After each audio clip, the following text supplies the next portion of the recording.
Okay. Now, the collar is from one set of patterns for the Hawaiian shirt. That is not a Hawaiian shirt. Now, I cut and serged direct from the pattern. I didn't bother marking or changing the size on the collar, and I should have.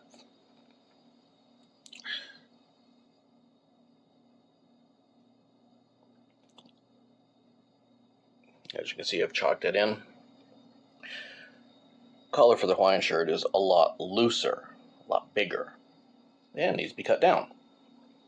So I chalked in where it has to be cut down to. I have to lose 3 inches off of each piece, all in all.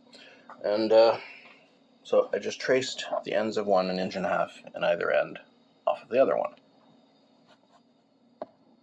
I got to serge those in to shrink the collar to fit the collar of that.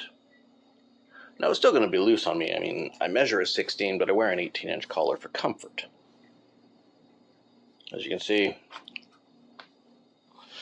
this is for a 21-inch collar originally. So I'm cutting it down so it'll be an 18. Okay, I'll do those on a serger, then I'll show you what they look like. Okay, so we can shut that down. Put this where we're going to need it next. And the glare from the sun is blinding, but in the shadow, you can see that these are all a little smaller. So I'll set you up and we'll start putting the collars together. Okay, now we found a center line on this one. It's on the inside. Got to find a center line on this one on the outside. So pull it together, mark it. So that's where the two meet up. There.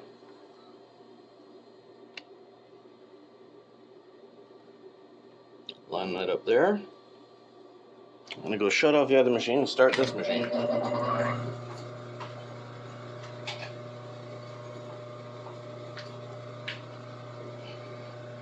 So again, 1/2 inch seam allowance, as always. I'm going to overlap it a bit so I don't have to top stitch it. And I get the thread underneath the presser foot.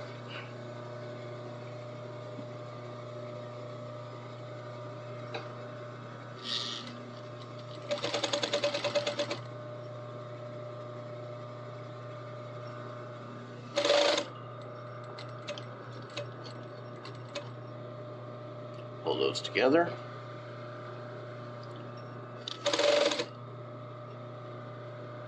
Pull those together.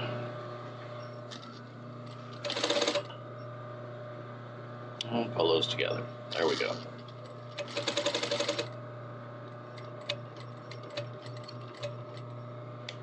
Back stitch it here. Back stitch, not top stitch. I will use the wrong terms for various things occasionally.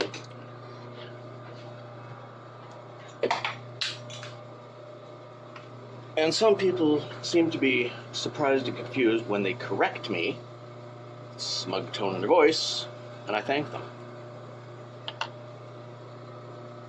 I'm not mad for them correcting me.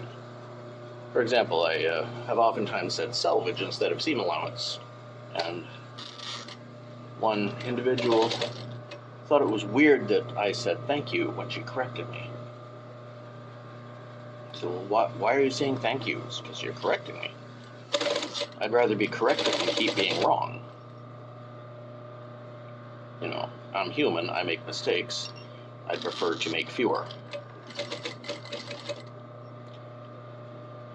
I wasn't stroking your ego or anything. I wasn't trying to cause issue.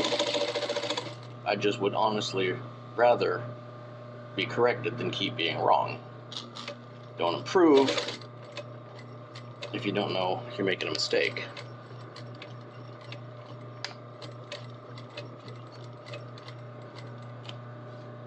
There we go.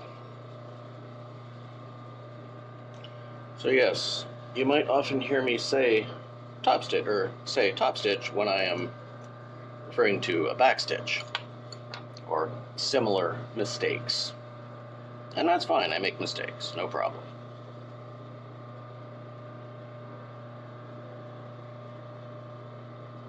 I am okay with making that mistake.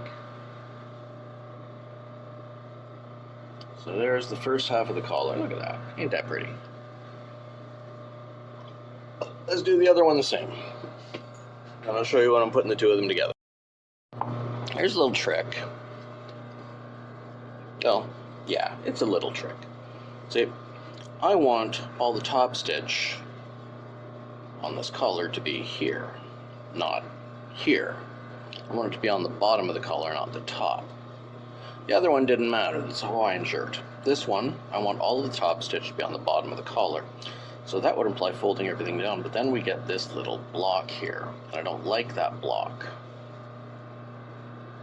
So what are we going to do about it? Well, there's a couple of ways to deal with that. We could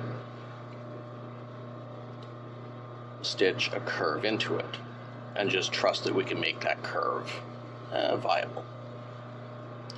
We could also cut that about a ½ inch, 3/4 inch in with the pick, make a rip there, fold it up there and down here. So we get the curve we want, and we get the top stitch on the inside. Now what I'm going to do is I'm going to do the top stitch on the bottom half, and I'm going to eyeball that curve in when I stitch it. So I'll do those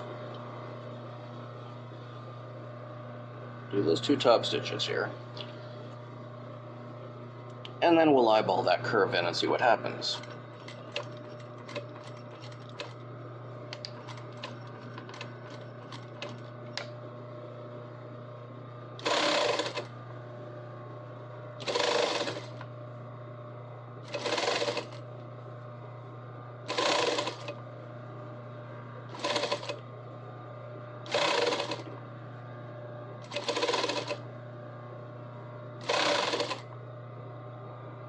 This is turning out to be a little bit of what's called an Edwardian collar.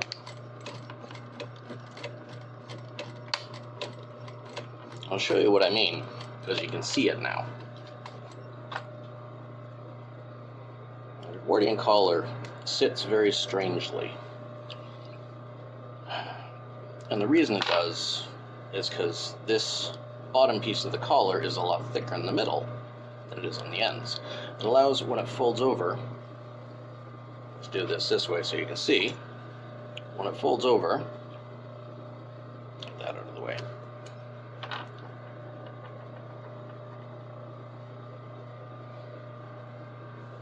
fold it down, and you close it,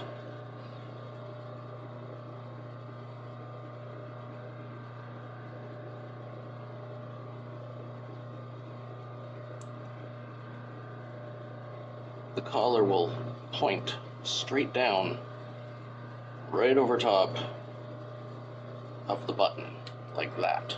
Not like a butterfly, not hanging huge. It'll be a standing collar. So, I don't know if you can see it very well, but it'll be a standing collar.